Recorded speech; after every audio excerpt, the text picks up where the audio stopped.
गुरु भगवान के शुक्राने हैं। सेवा करने से घर वाले नाराज नहीं होंगे, क्योंकि वे तो सेवा ही चाहते हैं। उनसे सेवा लो मत, तो वे और जल्दी राजी हो जाएंगे, ज़्यादा राजी हो जाएंगे, अच्छा लगेगा उन्हें। सेवा ले नहीं रहे हैं, कर रहे हैं। तो हमारी जितनी शक्ति सामर्थ्य है, जैसा स्वास्थ्य रहता है, उसके हिसाब से देखते हुए अपनी सेवा करते रहें। केवल सेवा ही सेवा करें तो दुनिया राजी हो जाए, आप निहाल हो जाए और भगवान मिल जाए। भगवान ने गीता में कहा है कि निष्काम भाव से कर्म करता हुआ मनुष्य मुझे ही पा लेता है। तो हम निष्काम भाव से सेवा कर रहे हैं सबकी। जो आ जाए सामने, ये थोड़ी करने कहीं जा रहे हैं, जाने की बात नहीं है। जो आ जाए सामने हम सेवा कर रहे हैं, सेवा हो रही है। दुनिया से चाहना रखोगे तो वो नाराज हो जाएगी, कुछ चाहेंगे तो वो नाराज हो जाएंगे। आपको यदि कोई देगा भी तो दुखी होकर देगा कि क्या आफत आ गई। और चाहना नहीं रखोगे तो दुनिया गर्ज करके देगी। लोगों का मन करता है, जैसे मान लीजिए आपके यहाँ एक मेड सर्वेंट आए और आके कहे कि मेरे को नाश्ता करा दीजिए पहले, आपको कैसा लगेगा?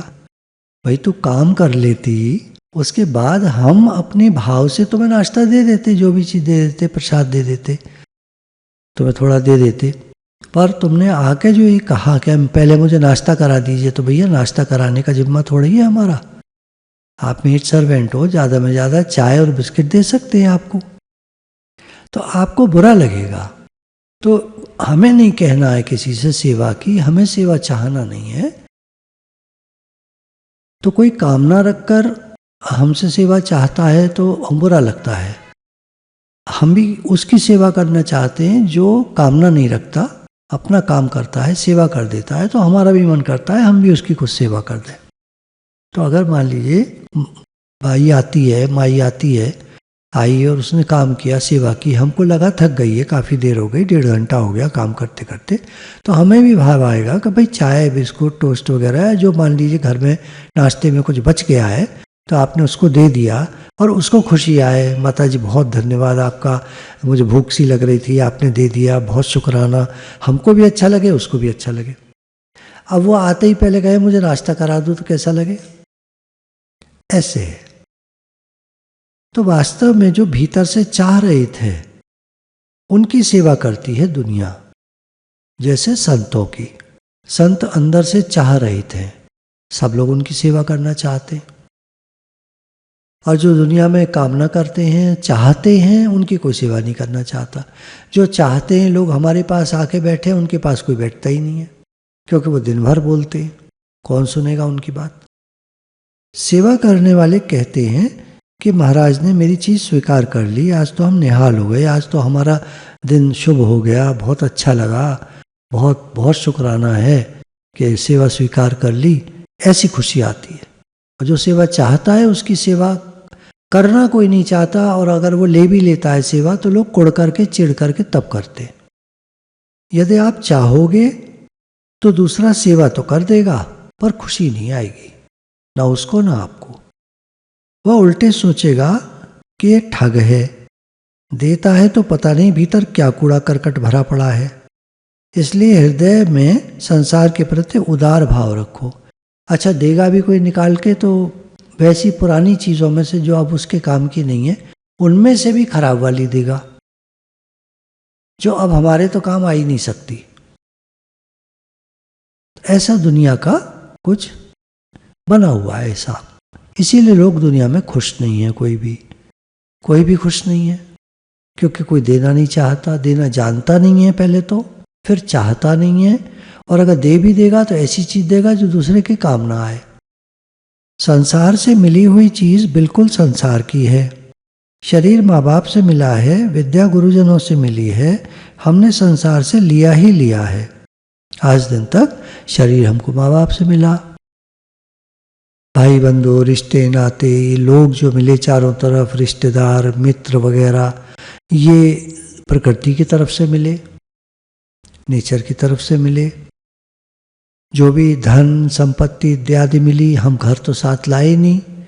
कोई बड़े घर में पैदा हुआ है तो बड़ा घर तो साथ लाया नहीं, रुपया पैसा साथ लाया नहीं, यहाँ आके उसको मिला है तो भगवान ने दिया, भगवान की कृपा है। तो हमने आज दिन तक संसार से लिया ही लिया है। अब आज से देना शुरू करें, देना आरंभ करें। देना सीखो तो सही, देने से घाटा नहीं पड़ेगा। केवल भाव उदारता का बन जाए। आप सोचोगे कितना दें, देते तो हैं, गुरु जी की वाणी चलती है इतना देने के ऊपर, दो दो दो, कितना दें, देते तो हैं। तो क्या होता है कि जितना हम देते हैं वो प्रकृति को कम लगता है। प्रकृति ने हमको जितना दिया है, जिसको जितना दिया है, वो देता कितना है ये देखे। कहेगा वो हम तो बहुत देते हैं, लेकिन नहीं, प्रकृति की तरफ से शायद वो कम है जो वो दे रहा है। जितना प्रकृति ने दिया है उसके हिसाब से वो कम दे रहा है, ये बात है। देने से घाटा नहीं पड़ता, केवल भाव उदारता का हो जाना चाहिए। संसार में लोग देखने में आता है कि जैसे कोई शिकारी हो, बंदूक सामने रख करके देखते हैं कि कोई आ जाए तो लूट लूं। तो इसी तरह संसार में लोग कर रहे हैं। फिर कहते हैं लाभ अधिक नहीं होता। अच्छा, लाभ का करोगे क्या? उल्टा पतन होगा, क्योंकि देना तो जानते नहीं। तो उस लाभ को क्या करोगे? जो मिलेगा उसको बैंक में या घर में दबा लोगे, छुपा लोगे, जमा कर करके रख लोगे, उसका कोई फायदा नहीं। तो क्या भाव होना चाहिए?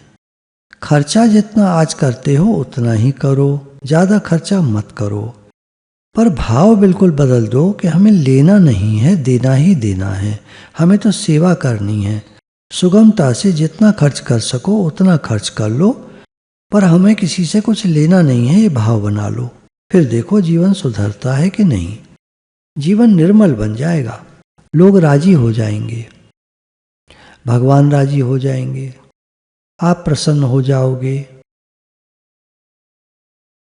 सेवा करने वाला कभी दुखी नहीं होता, लेने वाला सदा दुखी रहता है। उसको मिले तो भी वो राजी नहीं होता कि थोड़ा मिला है, उसको यही रहता है कि थोड़ा मिला है। अधिक मिले तो उसको अभिमान आ जाता है। दुख और आसुरी संपदा उसके पास रहती है, क्योंकि जड़ पदार्थ लेने की इच्छा है। जड़ पदार्थ में आसुरी संपदा रहती है। अगर किसी को अधिक मिल जाए तो जड़ पदार्थ सेवा करते हैं, यदि लिमिट में होते हैं तो। अधिक होते हैं तो वही अहंकार क्रिएट कर देते हैं। एक साधु को मैंने देखा, एकांत में बैठे नाम जप कर रहे थे और आंखों से टप टप आंसू बह रहे थे। मकान में एक छोटी खिड़की थी, वह भी बंद कर दी थी, जिससे न तो उन पर किसी की दृष्टि पड़े और न उनकी किसी पर दृष्टि पड़े। रात में उनको नींद नहीं आती थी। इस तरह लगन पूर्वक कोई नाम जप करे तो उसको लाभ क्यों नहीं होगा? आप करके देखो। भूख तो पेट में है, पर हलवा पीठ पर बांध दो तो कहते हैं तृप्ति नहीं हुई। अरे उसको खाओगे तभी तो तृप्ति होगी। तेरे भावे जो करो, भलो बुरो संसार, नारायण तू बैठ के अपनो भवन बुहार। इस तरह अनन्य भाव से नाम जप में लग जाओ। कोई कुछ भी करे, करने दो, तुम ध्यान मत दो। जब हमको विचार आते हैं बहुत, तो हम गुरुजी से पूछते हैं, गुरुजी हमको तो बहुत विचार आते हैं। माला जप करने बैठते हैं तो मन तो इधर उधर भागने लगता है, बहुत विचार आते हैं। या ध्यान करने बैठते हैं तो बहुत विचार आते हैं। भगवान से प्रेम बढ़ाने की बात सोचते हैं, बार बार हम कहेंगे हे नाथ मैं आपको भूलूं नहीं, हे नाथ मैं आपका हूँ, आप मेरे हैं। तो उसमें मन जरा देर लगता है, उसके बाद भाग जाता है कहीं कहीं। तो गुरु कहते हैं कि तुम इन बातों की तरफ ध्यान मत दो, तुम लगे रहो। बस लगे रहने से हर काम हो जाता है दुनिया में। कोई मकान बनाने चले और शुरू करते ही कहे खत्म कब होगा, खत्म कब होगा। अरे लोग कहेंगे भैया बनाओ तुम, खत्म तो एक दिन हो ही जाएगा, पूरा हो ही जाएगा, तुम बनाओ तो, तुम लगे तो रहो। तुम 4 दिन काम कराते हो, 6 दिन बंद कर देते हो, तुम्हारा मकान कब पूरा होगा? तो ऐसे ही मन कहाँ जाए, ये कहाँ जाए, वो कहाँ जाए, बेकार की बातें हैं। हमको लगे रहना है, हमको भगवान में लगे रहना है, निष्कामी बनना है, नाम जप करना है, भगवान से प्रेम बढ़ाना है, प्रेम बढ़ाने के लिए बढ़िया बात बताई गुरु ने। हे नाथ मैं आपको भूलूं नहीं, मैं आपका हूँ, आप मेरे हैं। हे मेरे नाथ, मेरा मन इधर उधर भाग जाता है, मैं कैसे करूं? हे नाथ मुझे बचाइए, मुझे इस संसार की आग से बचाइए, मेरा मन आप में लगे। ऐसे गृहस्थ में रहते हुए सेवा करो। दूसरी बात, पहली बात तो भगवान में मन लगे, दूसरी बात अब गृहस्थ में शरीर रहता है तो क्या करना चाहिए? सेवा करें। बहनों माताओं को चाहिए कि वे आपस में सेवा करें, चाहे दौरानी जेठानी सास नंद बहू कोई भी हो, सेवा करें। जैसे कोई पुजारी सेवा करने के लिए बाजार से भगवान की मूर्ति लाता है तो वह यह नहीं सोचता कि इस मूर्ति से घर का काम धंधा कराएंगे। ऐसे ही बेटे का विवाह किया है तो एक मूर्ति आई है, अब उससे सेवा कराएंगे, ये मत सोचो। साधुओं को मूर्ति कहते हैं। जैसे पूछते हैं कितनी मूर्ति आई हैं आज भंडारे में, तो इसका मतलब कि इन मूर्तियों की सेवा करनी है। सेवा के सिवाय ये कुछ काम की नहीं। कोई साधु लोग काम थोड़ी करेंगे हमारा, उनको तो भोजन करा दो, दक्षिणा लेके चले जाएंगे। ये सेवा है उनकी कि वो हमारा भोजन स्वीकार कर गए, हमारा भंडारा स्वीकार कर गए। जो धन हमने दिया दक्षिणा में उसको स्वीकार कर लिया, न करते तो हम क्या कर लेते? कोई भोजन पे हमारे यहाँ न आता तो हम क्या कर लेते? एक बार एक सेठ जी ने बहुत बड़ा एक भंडारा लगवाया था वृंदावन के क्षेत्र में। तो कहते हैं इतनी जोर का तूफान और आंधी आई, सब पत्तलें उड़ गई और सारे साधु लोग भाग गए, किसी को कुछ खाने को न मिला और सारा खाना खराब हो गया। कर लो भंडारा। तो एक उदाहरण से हम कहेंगे हमारे तो ऐसा नहीं होता। देखिए, एक उदाहरण देते हैं भगवान कि तुम अहंकार मत करना किसी भी बात का। ये तो भगवान है जो सब काम कराते हैं, तो हमें तो सेवा करनी है। कोई जन्म गया तो कहो ठाकुर जी के यहाँ से आया है, अब उसकी सेवा करनी है।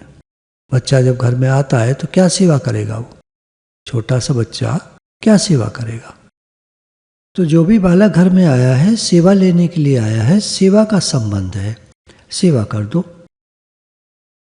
मेला महोत्सव में सेवा समिति वाले जाते हैं, कोई वहाँ बीमार हो जाए तो उसको कैंप में ले जाते हैं, दवाई देते हैं, उसकी सेवा करते हैं, और यदि मर जाए तो घर वालों को इन्फॉर्म करते हैं, पूछते हैं, नाम पता उसका पता करते हैं। अब वहाँ रोए कौन? रोता तो कोई नहीं है, नाम पता करके घर वालों को सौंप देते हैं, भाई ये तो यहाँ पे इसका हार्ट फेल हो गया, देखो इसको। ऐसे ही अब आपके साथ सेवा का संबंध वाले लोग मिले हैं। आपका रोना बंद हो जाए, चिंता बंद हो जाए, शोक बंद हो जाए, सेवा के लिए मिले हैं। तो आप अपना मानोगे लोगों को, ये गलती है। इस संसार में सब अपना अपना भाग्य लेकर आए हैं, अपना अपना समय लेकर आए हैं। कौन कितना जिएगा, कौन क्या खाएगा, कैसे रहेगा, कहाँ रहेगा। बच्चा बड़े अच्छे घर में जन्म लेता है, उसके बाद उसको दिमाग में लग जाती है कि मैं तो नौकरी करूँगा कहीं बाहर जाके, और विदेश में जाके पहले तो बर्तन मांजता है होटलों में। ऐसे इतने उदाहरण हैं कि यहाँ के जो बच्चे जाते हैं भारत के, वो कुछ नहीं बताते माँ बाप को भी और किसी को भी। वहाँ सबसे पहले जाकर तो नौकरी ढूंढते हैं। तो किसी मॉल के किसी रेस्टोरेंट में बर्तन मांजने की नौकरी मिल जाती है उनको, उसको करते हैं, उसमें पैसा वो ठीक मिल जाता है, तो उनका घर खर्च चल जाता है, उससे वो रह लेते हैं वहाँ पर। पढ़ाई का माँ बाप पे कर चुके, अब उनको पॉकेट मनी चाहिए तो कोई और काम ढूंढते हैं, तो किसी सेल्स पर्सन का काम मिल जाता है, चीज़ को बेचना है, कोशिश करते हैं, एक चीज़ भी बिक जाती है तो उनके हफ्ते भर का खर्चा जेब खर्च का मिल जाता है उनको। तो ऐसे काम बहुत हैं, छोटे छोटे काम करके करते हैं। वहाँ संबंध किसी से किसी का नहीं, और यहाँ संबंध उससे लड़के से बच्चे से था, पर अब वो चला गया विदेश, तो क्या संबंध रह गया? अब क्या तो आप उसकी सेवा करोगे और क्या वो आपकी सेवा करेगा? ऐसी दुनिया है। सबको सुख दो, मान आदर दो, परिश्रम करो, सेवा खुद करो, किसी से चाहो मत, आपका गृहस्थ सुखदायी हो जाएगा। अगर सुख देने की इच्छा रहे तो सुख हो जाएगा, और लेने की इच्छा रहे तो दुख हो जाएगा। आज रुपए कम क्यों हो गए, संख्या तो घटी नहीं, फिर कम कैसे हो गए? जिसके पास रुपए आए उसी ने दबा लिए, इसलिए रुपए कम हो गए। कुछ वर्ष पहले रेजगारी खुले पैसे बहुत कम हो गए थे। कारण ये था कि एक एक आदमी ने कुछ कुछ रुपए इकट्ठे कर लिए थे कि रेजगारी कम हो रही है। सिक्के खुले पैसे जो हैं वो एक बार मार्केट में बहुत कम हो गए थे, मिलते ही नहीं थे किसी दुकान पे, तो बड़ी दिक्कत होती थी। घर से लेकर जाओ ये कहते थे वो लोग, लेकर आइए आप। सब ने दबा लिए थे। वो टॉफ़ी पकड़ा देते थे, फिर 1 रुपया नहीं है, एक टॉफ़ी पकड़ा देते थे। तो लोगों ने हिसाब लगाया, ये टॉफ़ी में भी कमा रहे हैं, क्या करें, आप दे दो खुले पैसे। 599 का बिल है तो 599 आप दे दो खुले उनको, आपका 1 रुपया बच जाएगा। जिसके हाथ जितनी लगी इकट्ठी कर ली।